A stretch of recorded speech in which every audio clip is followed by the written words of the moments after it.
Assalamualaikum warahmatullahi wabarakatuh. Balik barengan sama gue Taufik Nubo. Hari ini kita akan ngomongin satu buah handphone yang baru aja dirilis pekan lalu, yaitu handphone yang satu ini, Redmi 9T.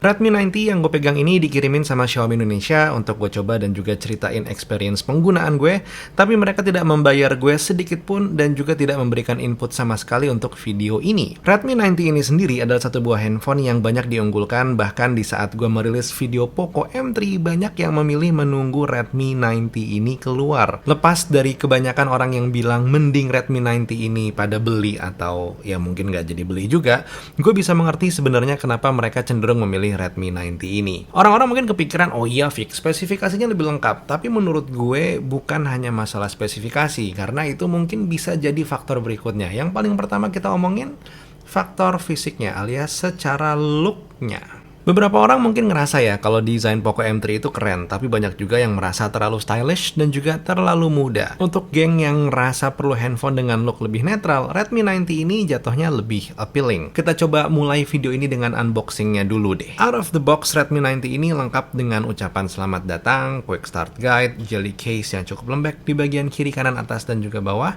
kabel USB Type-C, dan juga charger 22,5 watt. Untuk handphonenya sendiri, Redmi 9T ini punya look seperti ini, branding Redmi yang memang besar di sebelah kiri belakang, kamera bump yang kekinian, dan juga bahan bodi belakang yang bertekstur jadi tidak gampang nempel sidik jari. Sebelah kanan kita ketemu sama volume rocker dan juga tombol power, bagian bawahnya ada speaker, USB port, dan juga mic. Sebelah kiri ada SIM card tray yang sudah triple SIM card slot, dan bagian sebelah atasnya ada IR blaster dan juga audio jack. Begitu gue nyalain dan quick setup tanpa masukin data apa-apa, kita bisa ngeliat kalau Redmi 9T ini out of the box sudah menggunakan MIUI 12 dengan base Android 10, dan untuk storage yang digunakan sendiri totalnya sekitar 19an giga. Untuk bloatware atau apps yang terinstall bawaan dari Redmi 9T ini sendiri khas Redmi pada umumnya, dan ya pada dasarnya ini dia Redmi 9T out of the box. Secara spesifikasi menurut gue Redmi 9T ini hitungannya fair atau bahkan berlebih untuk hitungan harga 1,9 juta kurang 1000. Menggunakan chipset Snapdragon 662, perpaduan RAM dan storage 464 atau 6128, expandable memory up to 512 GB, layarnya 6,53 inci dot drop display, resolusi FHD+, sudah support L1 Widevine, baterainya 6000 mAh, support 18 watt fast charging, menggunakan dual speaker, setup kamera belakangnya ada 4, 48 megapiksel main kamera, 8 megapiksel ultra wide angle, 2 megapiksel makro kamera, dan juga 2 megapiksel depth sensor. Gak ketinggalan kamera depannya 8 megapiksel. Gue sendiri sebenarnya megang handphone ini belum terlalu lama, jadi cerita gue mungkin sebenarnya tidak selengkap yang biasanya. But however, gue aware pas gue merilis video ini, beberapa hari ke depan akan ada flash sale kedua untuk Redmi 9T ini. So that's why videonya gue rilis dan juga gue bikin. Kali-kali lo perlu informasi lebih tentang si Redmi 9T ini. Kita mulai dari performa baterainya yang menurut gue hitungannya sudah oke. Gue coba YouTubean selama 1 jam lewat 5 menit aja, itu hanya memakan daya 8%. Jadi potensinya memang punya screen on time yang cukup tinggi. Untuk charging time-nya sendiri di saat gue bikin video ini, gue belum sempat ngecharge si Redmi 9T karena standby wifi selama kurang lebih 3 hari. Dari 50%, sekarang masih ada dayanya 26%. Jadi ya lumayan oke lah performa baterainya. Dari sisi performa, Redmi 9T ini diukur pakai Geekbench 5, bisa mendapatkan angka 315 untuk single core dan 1407 untuk multi core score. Jatuhnya untuk penggunaan sehari-hari, handphone ini masih aman-aman aja, dan buat main game simple kayak Sonic yang gue mainin saat ini juga hitungannya aman-aman aja. Tapi emang kalau kita coba tes performa multitouch-nya menggunakan device info hardware, ya seperti yang lo lihat saat ini, it actually not perform the best saat gue lakukan tes, tapi pas gue coba sehari-hari, hitungannya untuk gue aman-aman aja. Jadi silahkan mungkin teman-teman yang punya cerita tentang touchscreen responsivity dari Redmi 9T, tulis di kolom komentar. Masih ngomongin soal layar, kualitas reproduksi warna layarnya si Redmi 9T ini menurut gue masih oke lah untuk penggunaan hari-hari. Tapi catatannya emang seperti biasa di bagian dagu dan juga jidat, gue masih bisa ngelihat ada sedikit hitam-hitam yang masuk. Tapi jatuhnya ini sedikit sekali, dan kalau lo menggunakan dark mode sebenarnya bagian hitam-hitam ini tidak terlihat. Untuk beberapa orang mungkin jadi masalah, makanya gue ceritain. Untuk kualitas double speakernya, nah ini dia. Bisa dibilang dia ngasih suara yang memang besar atau loud, Tapi untuk kualitas suaranya sendiri, bassnya cenderung gue tidak bisa merasakan rasa bassnya pas gue lagi dengar.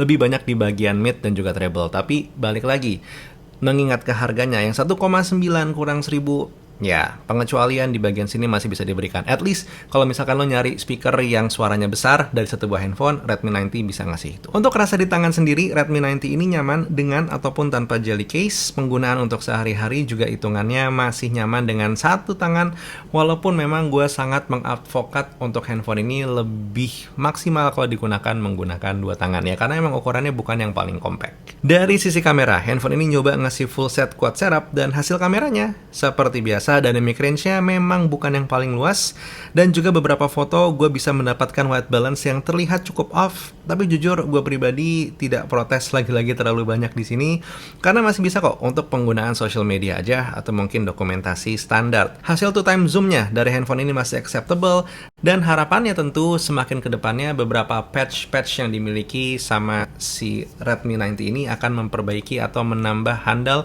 performa dari kamera Redmi 90. Dari sisi penggunaan video, Redmi 90 ini seenggaknya udah bisa ngasih kita 1080 30 fps baik menggunakan kamera depan ataupun kamera belakang.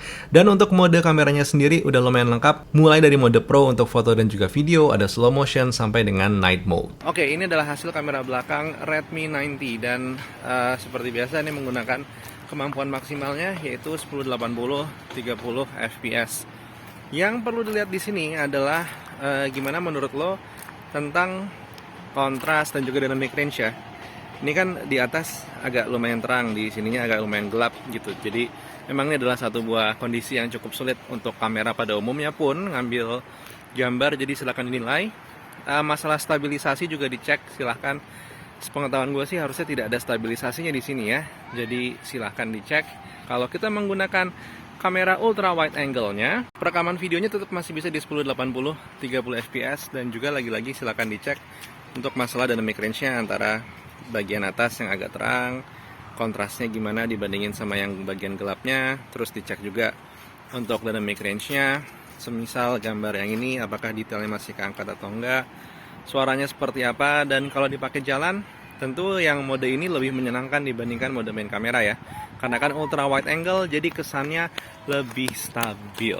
Sementara untuk perekaman kamera depan seperti ini, sama-sama masih pakai mode 1080 30 fps juga. Untuk dynamic range-nya seperti yang lo lihat, mataharinya nggak direct di atas, tapi emang bukan yang paling powerful. Tapi gue cukup mengerti ya, karena ini kelasannya juga harga handphonenya masih 1 jutaan mulainya, walaupun yang gue pegang kali ini starts harga 2,3 atau 2,299 ya. Jadi ya seperti ini, dipakai jalan begini gimana suaranya, terus juga gimana warna-warnanya, karena matahari di sana gue coba begini. Apakah menurut lo masih cukup menarik? Menariknya adalah menurut gue hasil kamera depannya secara angle tidak terlalu tight, tidak seperti Mi 10T Pro. Jadi ya masih agak sedikit lebih wide, although emang gue tetap masih berharap punya satu kamera depan yang lebih wide lagi. Jadi untuk bikin video kayak begini ataupun bikin konten dalam ruangan masih aman-aman aja.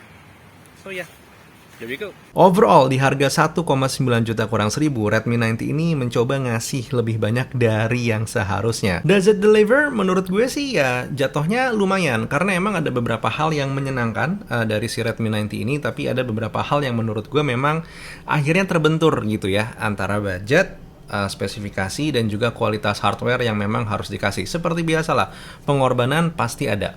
Cuman kalau lo tipikal orang yang memang mencari spesifikasi tinggi, atau mungkin spesifikasi yang cukup tinggi kali ya, bukan yang paling tinggi, dengan harga 1,9 juta kurang 1000, ya si Redmi 90 ini it's actually one of the best choice yang bisa lo dapatkan sekarang. Handphone keluaran baru ya, tahun 2021. Kalau tahun-tahun lalu mungkin sudah ada lagi. Tapi kalau lo termasuk orang yang mungkin tidak terlalu mempedulikan spesifikasi, tapi yang penting kualitas barangnya itu tinggi, walaupun spesifikasinya tidak setinggi itu, ya silahkan cek merek sebelah.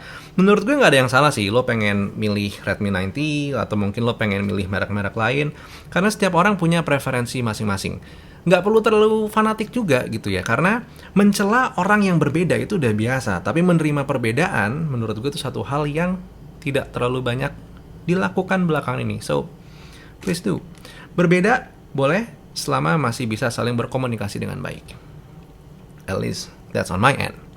Silahkan kalau lo mungkin pengen berkomentar dari video ini, dari tadi gue ngomong terus gitu ya, tulis di kolom komentar what do you think tentang si Redmi 90, karena gue tahu barangnya udah keluar paling nggak 1 pekan, jadi harusnya sudah ada yang bisa megang dan main-main dengan si Redmi 90-nya. Dan sambil menuju kolom komentar, jangan lupa untuk hit like, karena dengan banyaknya like di video ini katanya bakal lebih tersebar videonya dan banyak ditonton oleh orang yang mungkin lagi pengen mencari Redmi 90. Ya, that was it. That was the video for today. Buat sekarang Taufik Nobo cabut. Assalamualaikum warahmatullahi wabarakatuh. Skadush.